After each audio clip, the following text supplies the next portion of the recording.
Olá pessoal, tudo bem? Semana passada eu escrevi no site da minha empresa, emaconteúdo.com.br, lá na seção de artigos, um artigo cujo título era "A conjuntura entrou no modo impeachment". O que isso quer dizer? Que o presidente Bolsonaro terá o seu mandato interrompido e será cassado? Não necessariamente.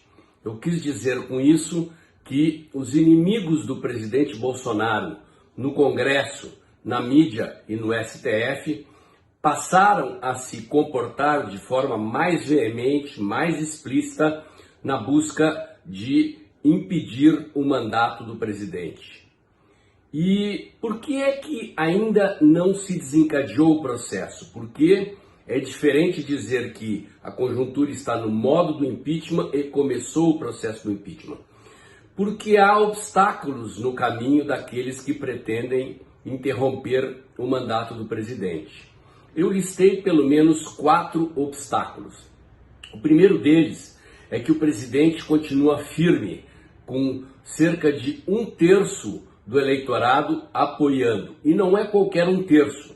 É preciso considerar que neste último período da conjuntura, o presidente desalojou do seu governo o ex-ministro Mandetta da Saúde e o ex-ministro Sérgio Moro da Justiça, esse último figura emblemática, cujo desembarque era objeto da esperança dos inimigos do governo de que o presidente fosse sangrar apoio.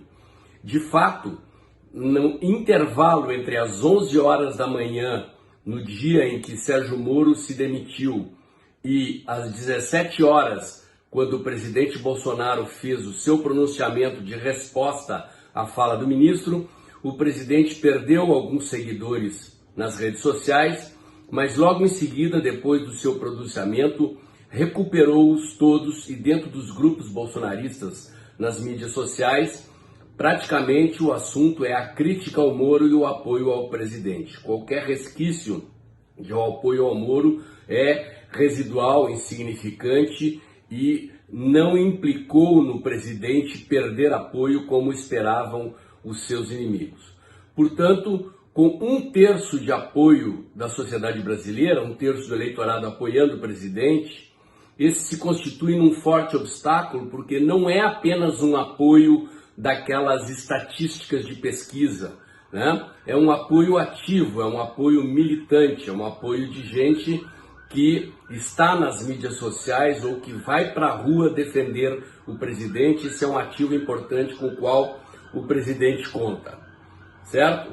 Segundo, a oposição não tem povo na rua. Se vocês se lembrarem do impeachment do ex-presidente Collor, ou mais recentemente do impeachment da Dilma, a população foi para as ruas pedir o impeachment, tanto do Collor como da Dilma. Havia milhões de pessoas nas ruas. No auge do movimento do impeachment da Dilma, cerca de 6 milhões de pessoas foram à rua em março, abril de 2015, 2016, para pedir a derrubada da presidente. Então essa é uma segunda condição. Nós estamos vivendo uma pandemia, né, em que os governadores e os prefeitos estão decretando quarentenas rígidas e restringindo a circulação.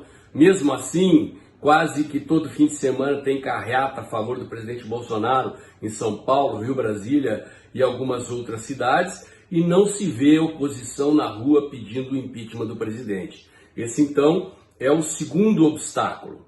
O terceiro, é necessário um motivo, né? Então, a oposição conta com que o ex-ministro Sérgio Moro, ao ser chamado agora a depor, apresente provas das acusações que fez. Embora um processo de impeachment não tenha a rigidez, né, dos requisitos de um processo jurídico, porque o impeachment é um processo político e pode-se abrir um processo de impeachment por muito menos do que se abre um processo na justiça, até agora o que o ministro Moro falou é muito fraco, né? Não tem consistência, embora o gesto político, né, de sair do governo atacando seja contundente.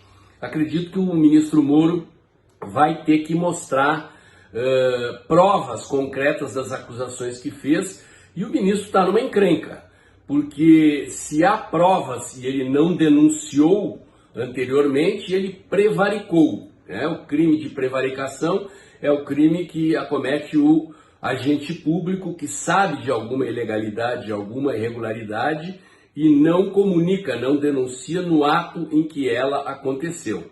Então, em breve saberemos o que o ministro tem. Até agora ele não mostrou nada. E por fim, o quarto motivo também está relacionado ao ministro Moro. Por quê? Porque o ministro Moro tem inimigos na esquerda, tem inimigos no STF e agora acabou de fazer muitos inimigos na direita. Então o Centrão, aliás, tem inimigos no Centrão também, dentro do Congresso Nacional. E nem o Centrão e nem a esquerda querem o ex-ministro Moro candidato a presidente. Ou seja, eles querem usar o Moro para derrubar Bolsonaro, mas querem queimar o Moro na mesma fogueira em que pretendem queimar Bolsonaro. E isso é um complicador, né? Não basta para o Centrão e não basta para a esquerda derrubar o presidente. Eles querem ambos, né? A esquerda elegeu o seu candidato e o Centrão elegeu o seu candidato para fazer todo mundo sabe o quê? Voltar ao governo, né? Portanto, esse é um quarto obstáculo. É preciso não apenas derrubar Bolsonaro, como destruir a reputação do ministro Moro para inviabilizar a sua eventual candidatura a presidente. Então, temos aqui elementos fortes a dificultar um processo de impeachment neste momento. Mas, atenção, não significa que os inimigos do presidente desistiram, né? Como eu disse, a conjuntura entrou no modo impeachment e eles não vão descansar enquanto não conseguirem derrubar o presidente. É importante para o presidente, como consequência dessas dificuldades, desses obstáculos que se interpuseram no caminho dos seus inimigos para derrubá-lo, que ele retome a agenda positiva no Congresso, especialmente a agenda econômica. Então, ao nomear o substituto do ministro Moro e ao nomear o novo chefe da Advocacia Geral da União, a AGU, na medida em que o antigo chefe da AGU virou ministro, o presidente escolheu nomes que têm trânsito no STF, né? Alguns ministros do STF elogiaram o novo ministro da Justiça, elogiaram o novo chefe da Advocacia Geral da União. Isso não significa que o STF vai apoiar, mas que as escolhas do presidente abriram portas. Pelo menos ele tem lá 2 interlocutores com um diálogo dentro do STF para eventualmente desbloquear os obstáculos que têm sido interpostos no caminho do governo, visto que o STF tem sistematicamente votado contra o governo, desautorizado o presidente em várias das suas intenções e projetos. E o presidente também moveu peças na direção do Congresso Nacional. Passou a se articular com alguns partidos para isolar Rodrigo Maia, que é o seu principal inimigo no Congresso, aquele que realmente agiu explicitamente para derrubar o presidente, para promover o processo de impeachment, e pelo que se lê na imprensa, o presidente foi bem sucedido. Rodrigo Maia recuou e o presidente está conseguindo costurar uma base de apoio suficiente para impedir o Congresso, mas o governo não pode ficar paralisado, né? Nós estamos ainda antes da metade do mandato do presidente e não faria sentido o presidente paralisar o seu governo, né, e passar o resto do tempo apenas se defendendo. É preciso avançar uma agenda positiva no Congresso. O primeiro tópico dessa agenda é o socorro aos estados, né? Rodrigo Maia votou na Câmara dos Vereadores um socorro aos estados que é absolutamente absurdo, né? Transfere bilhões aos estados sem qualquer contrapartida, e o Palácio Planalto se articulou com Alcolumbre no Senado. O ministro Paulo Guedes foi a ponta de lança dessa negociação e foi formulado então um outro projeto de socorro aos estados que obriga os estados estados e municípios, para receberem socorro da União, eles têm que congelar os salários dos funcionários públicos por 2 anos. Né? Então, para provocar uma economia aos cofres públicos correspondente aos gastos excessivos que estão sendo feitos agora para cobrir as despesas com o combate à pandemia do coronavírus e o desemprego. Então, gente, é isso, né? Essa medida é um termômetro, né? Vamos ver se o Congresso vota, se o Senado vota, se o Congresso aprova essa medida e, com isso, desbloqueia a possibilidade de trazer para a pauta do Congresso Nacional a agenda das reformas econômicas que está paralisada desde o início da pandemia e dessa guerra política.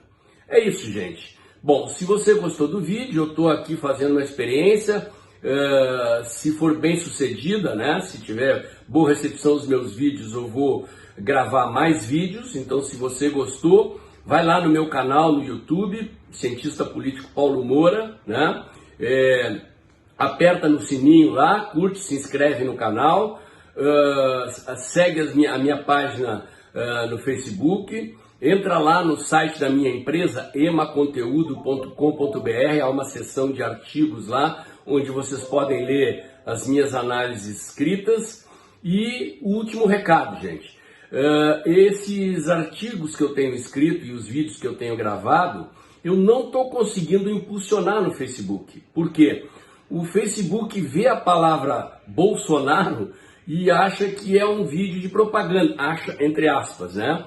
Fato é que eu tentei impulsionar para aumentar a visibilidade dos meus vídeos e o Facebook já recusou por 2 vezes. Uma vez foi o meu vídeo anterior, a outra vez foi um artigo que eu acabei de publicar pela revista Voto.